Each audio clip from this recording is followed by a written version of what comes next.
So I asked a good friend of mine who's been in ministry a long time how he manages not to get burned out. And this was the book he recommended. I realize it's backwards, but it's called Practicing the Way by John Mark Comer.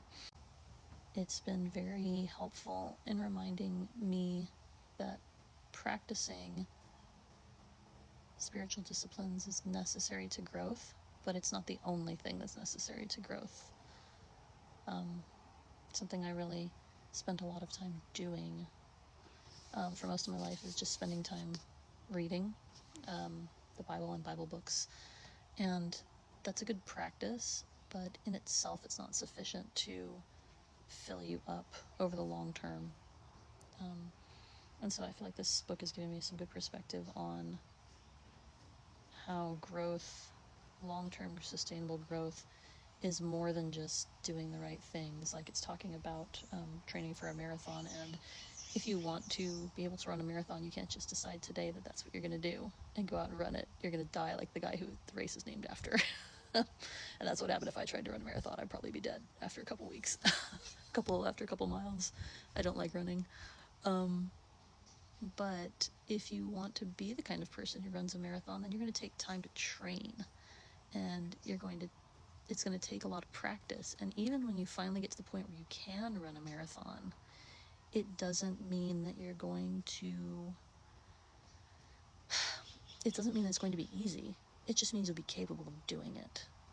And so that's what I've just been reading about here in the, about halfway through the book. You can see my bookmark there. But it's been a very good reminder that all the practices I've learned, they're not bad, but on their own, they're not more than just good habits.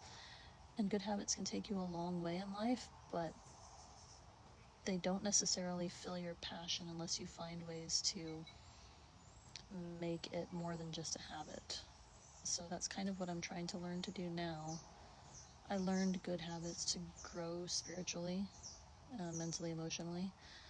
For the most part, I've done a lot of good habits, but the habits weren't carrying me far enough anymore. And so that's what I've been trying to learn how to do now, is to learn how to live in a way that is sustainable over the long term, that allows me to be able to keep giving and sharing with my family, with my friends, my kids, my husband.